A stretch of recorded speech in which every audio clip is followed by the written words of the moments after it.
Bonjour à toutes et à tous, bienvenue sur la chaîne Théorie et pratiques infirmières. Si vous découvrez la chaîne, je suis Cédric Blandin, infirmier, cadre de santé et formateur en institut de formation en soins infirmiers.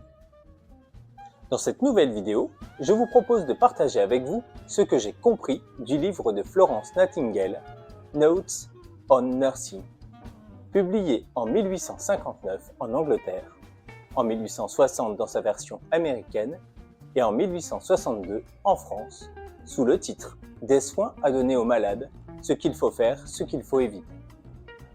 Cet ouvrage déjà ancien nous permet d'avoir accès directement aux concepts, théories et pensées de Florence Nightingale qui l'ont guidée au long de ces années, de la guerre de Crimée jusqu'à l'ouverture de l'école d'infirmières.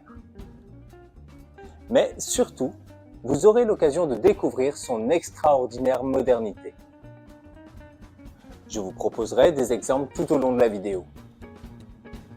En 1860, Florence Nightingale a 40 ans. Elle fonde la Nightingale Training School for Nurses au St. Thomas Hospital à Londres. Elle écrit alors ses Notes pour proposer des pistes de réflexion visant à développer des soins, principalement basés sur l'environnement du patient. Dès la préface, elle indique que ces Notes sont à destination des femmes qui ont la responsabilité personnelle de la santé des autres.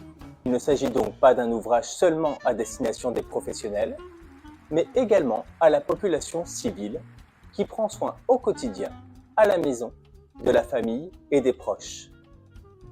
D'ailleurs, dans les thématiques qu'elle aborde, Florence Nightingale parle de la santé des maisons et non seulement de l'hôpital. Dans le premier chapitre, elle décrit ce qu'est le nursing et ce qu'il n'est pas. Elle dit que le terme de nursing a été limité à ne signifier guère plus que l'administration des médicaments et l'application de cataplasmes. Aujourd'hui, on parlerait de rôle prescrit. Au contraire, elle indique que, pour elle, l'air, la lumière, la chaleur, la propreté, le calme ou encore l'alimentation sont autant de facteurs qui devraient être intégrés dans le nursing.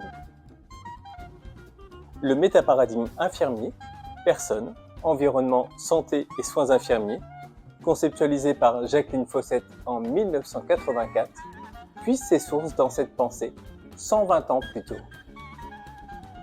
Pour Florence Nightingale, l'environnement du patient a un impact considérable sur sa capacité à demeurer en santé. Avant d'aller plus loin, je fais ici un rappel de son travail auprès des soldats britanniques lors de la guerre de Crimée. Lorsqu'elle est arrivée sur place, elle a constaté que l'environnement dans lequel étaient soignés les patients blessés était insalubre, que leur accès à l'eau potable ou à des aliments corrects était absent. L'air était vicié, saturé par l'odeur des plaies qui s'infectent et des excréments. Elle a analysé les causes de décès des soldats et a constaté que la majorité d'entre eux sont décédés non pas des conséquences de leurs blessures, mais bien des maladies contractées à l'hôpital. Maladies que l'on nomme aujourd'hui infection nosocomiale. Elle a observé qu'en modifiant les comportements des intervenants, notamment des soignants, à travers l'hygiène des mains, le nettoyage des draps, l'aération des pièces, il y avait une diminution significative des maladies et donc des décès.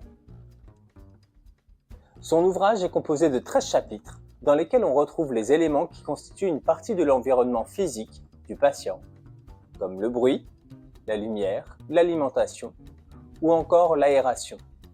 Cette aération prendra d'ailleurs une place importante dans la pensée de Florence Nightingale, puisqu'elle pense que les maladies sont aéroportées.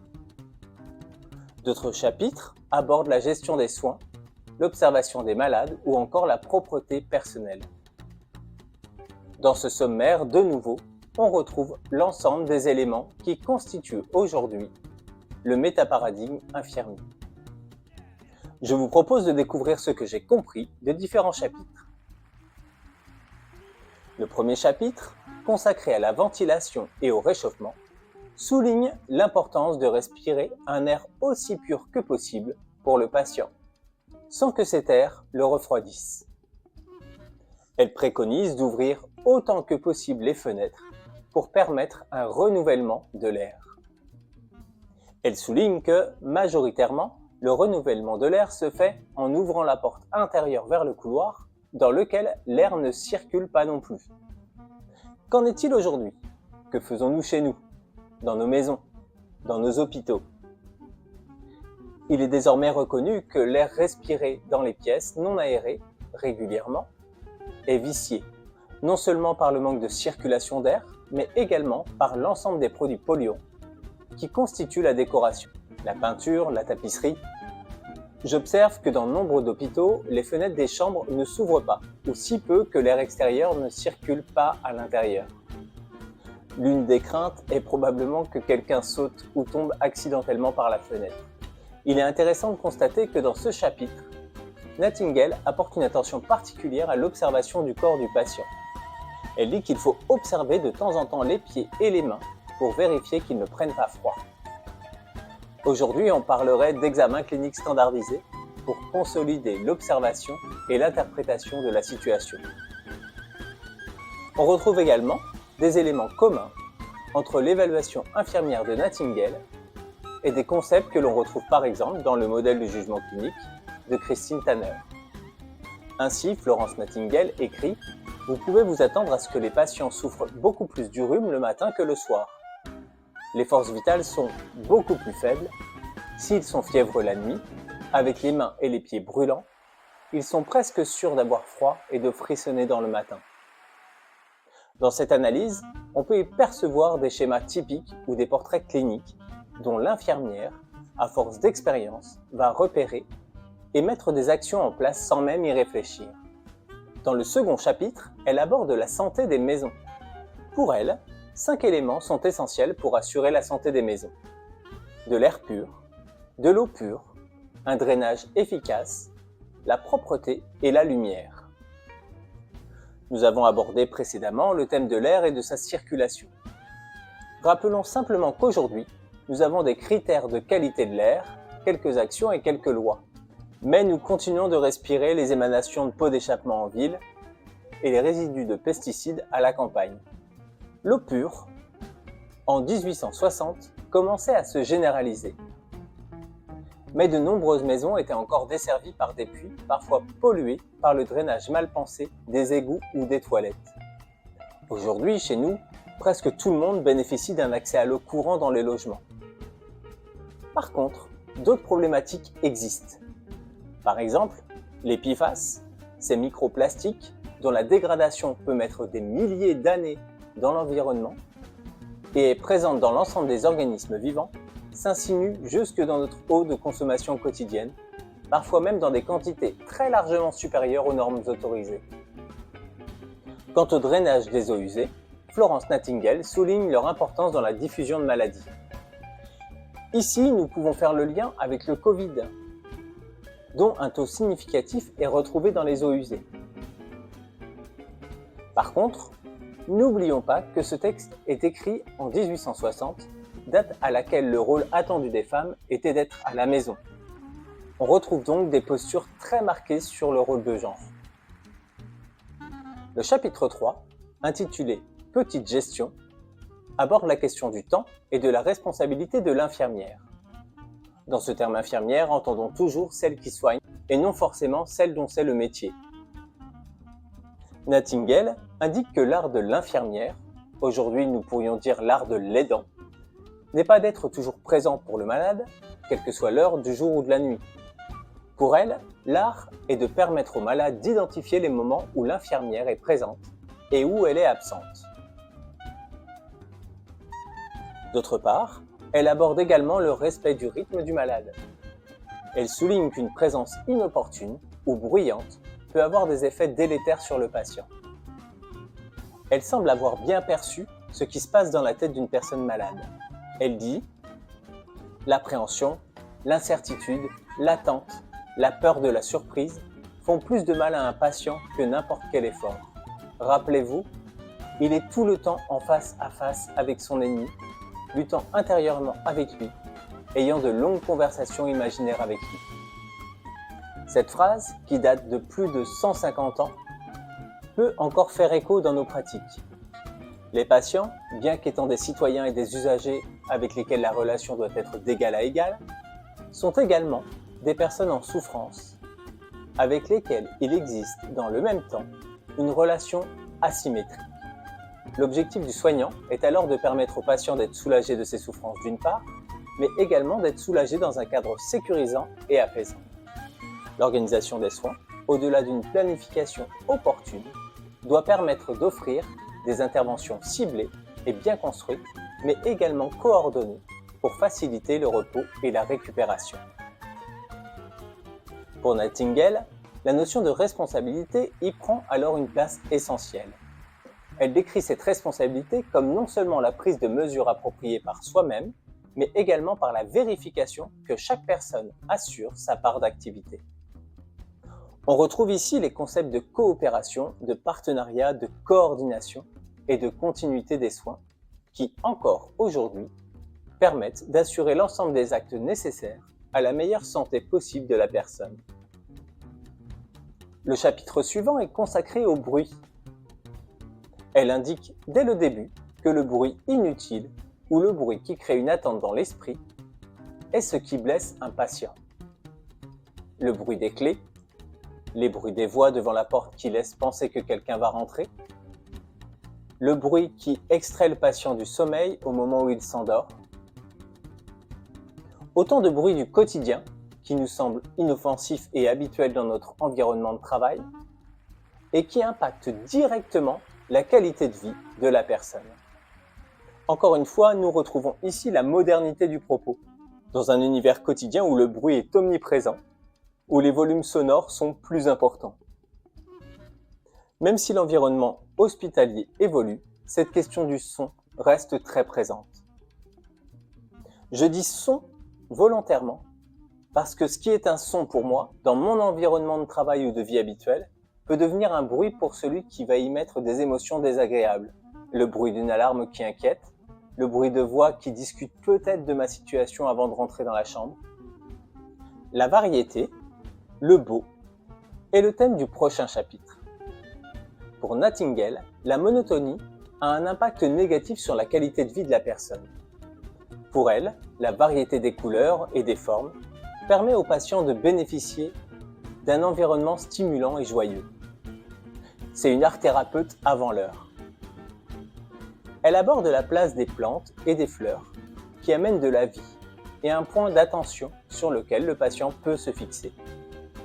À nouveau, Florence Nightingale parle ici de la posture infirmière qui doit permettre d'aider le patient en le soutenant dans des besoins qu'il ne peut pas satisfaire lui-même. Virginia Anderson, née 40 ans après la publication de l'ouvrage, aurait sans doute validé ses propos.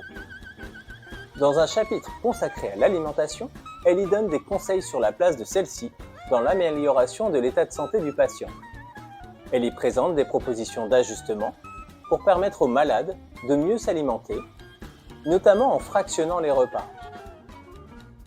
Elle est encore une fois très attentive aux habitudes de vie du patient, en général, et dans son contexte de maladie en particulier. Elle propose des régimes alimentaires. Un nouveau métier dans ses poches, diététicienne. Il est frappant que dans l'ensemble du livre, on retrouve à de nombreuses reprises le verbe « voir ». J'ai vu, j'ai observé. Au vu de ses qualités d'observation, on pourrait lui attribuer le qualificatif d'infirmière clinicienne sans aucun doute. Un chapitre est consacré à la literie, à sa qualité, à sa matière, sa hauteur. Je ne vais pas aller plus loin dans l'analyse de ce chapitre, mais je constate encore une fois que Florence Nightingale a une vision holistique très poussée.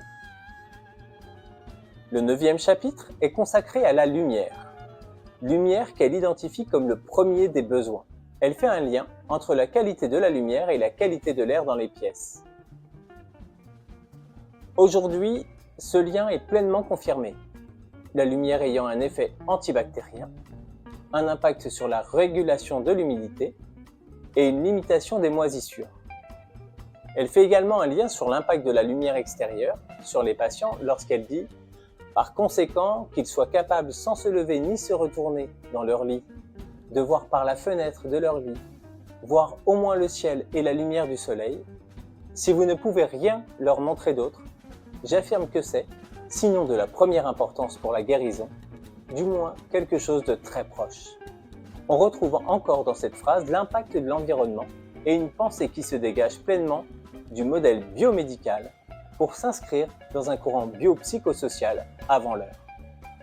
Je souhaite prendre du temps sur le chapitre 13, Observation des malades, et notamment sur les premières phrases du chapitre.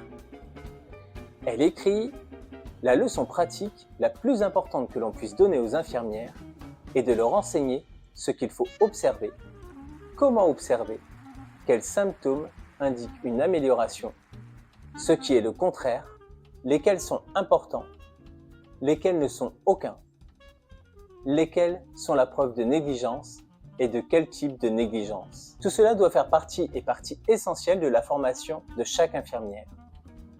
À l'heure actuelle, il y a peu de gens professionnels ou non qui savent vraiment si une personne malade avec laquelle ils peuvent être va mieux ou moins bien. Nous retrouvons ici sa qualité de clinicienne et notamment l'importance qu'elle accorde au questionnement précis avec des indicateurs ciblés. Elle cite ici l'exemple du sommeil et de la question très imprécise « Vous avez passé une bonne nuit ?» Elle insiste sur l'importance d'une meilleure exploration des données, ce que nous appellerions désormais l'entretien infirmier. Dans ce même chapitre, elle interroge également la capacité de l'infirmière à émettre des hypothèses après avoir interprété les données recueillies. Elle prend l'exemple du patient affamé par manque d'apport et propose 4 causes différentes, comme le défaut de cuisson, le défaut dans le choix du régime alimentaire, le choix des heures de repas inadaptées ou encore un défaut d'appétit chez le patient. En fonction de sa capacité à analyser la situation, à émettre des hypothèses et à poser un jugement clinique infirmier, elle proposera des interventions ajustées qu'elle sera en mesure d'évaluer. Encore une fois, elle décrit avant l'heure ce qu'on travaille encore aujourd'hui avec les étudiants à travers le raisonnement clinique. Dans ce même chapitre, elle aborde également la connaissance des réactions spécifiques d'un patient par rapport à un autre. De nouveau, il est intéressant de voir que cet élément, que l'on retrouve également dans le modèle de Tanner, est déjà présent 150 ans auparavant. Enfin, on retrouve l'identification des différences entre une infirmière expérimentée et une infirmière novice dans cet extrait. L'infirmière expérimentée peut toujours dire qu'une personne a pris un narcotique la nuit précédente par l'instabilité de la couleur du visage, lorsque la réaction de dépression s'est installée. Cette couleur même que les inexpérimentés désigneront comme une preuve de santé. Ici, c'est Benner et son livre de novice à expert qui pourrait y puiser sa source. Je pourrais prendre tant d'autres exemples, d'autres citations dans d'autres chapitres, tant ce livre est foisonnant d'idées. Je propose néanmoins de m'arrêter ici dans cette analyse de ce que j'ai compris du livre Notes in Nursing de 1859, encore tellement d'actualité. J'espère que cette analyse vous sera utile pour mieux comprendre la pensée de Florence Nightingale et sur sa vision de ce qu'est ou ce que n'est pas le soin infirmier. D'ici la prochaine vidéo, je vous souhaite une bonne journée et à bientôt!